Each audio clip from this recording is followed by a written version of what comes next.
it's always telling when people have confession time and they can pour out their emotions onto a piece of paper, onto an audio track, onto a video track, where they speak about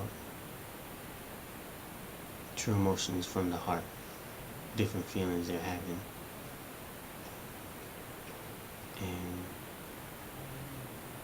it really is tough to come to the realization that sometimes things can be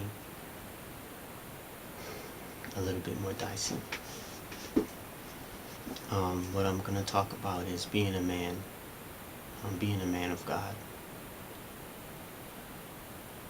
What being a man to me is standing up for your own rights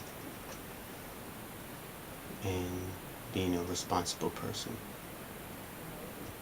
Responsibility.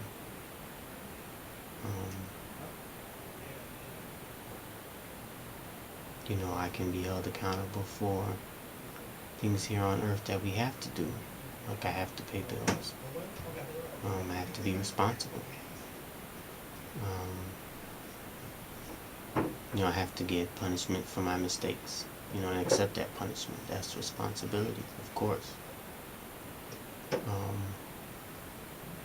But also being a man is speaking up for what's right. Speaking the truth. That's also being a man as well.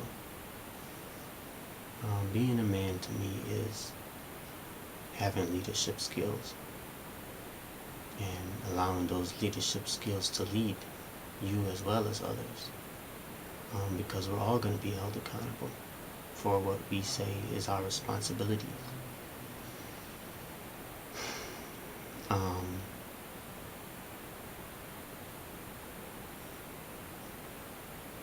I can talk about my relationship with my father and shortfalls that he's had. Will that help me become a better man? In per se, yes and no. There's some people who grow up with no fathers and they rely on their heavenly Father. And in my case, I do have my biological father, and I have a stepfather, and I have my real father in heaven. So I can say I have, a leadership. Are they all the best? One of them is my heavenly Father. That's who I rely on the most. And from what I have read in the Bible, being a man is being a leader,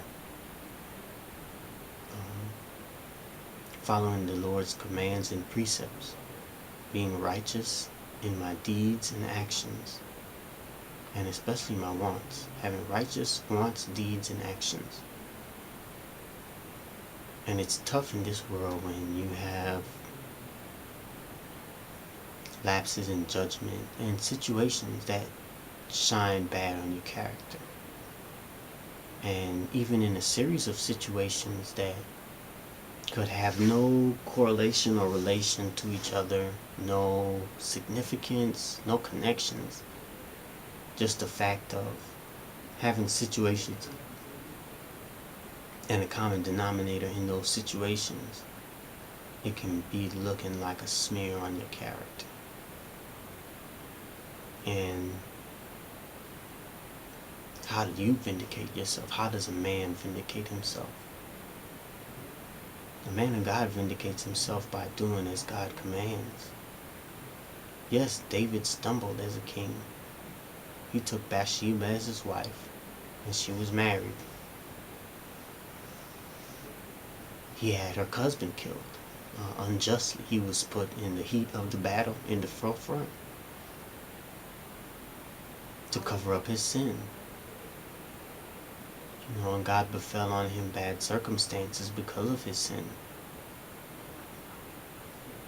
I have my shortfalls in my situations. And, how do I become a better man from that? Fear.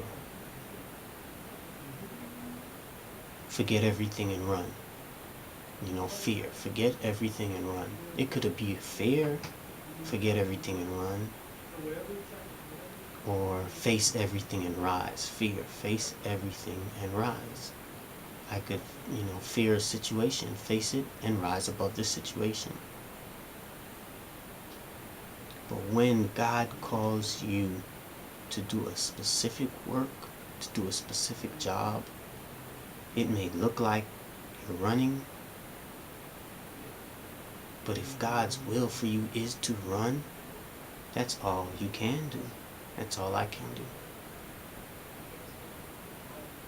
If God appointed Jonah to go to Nineveh and preach,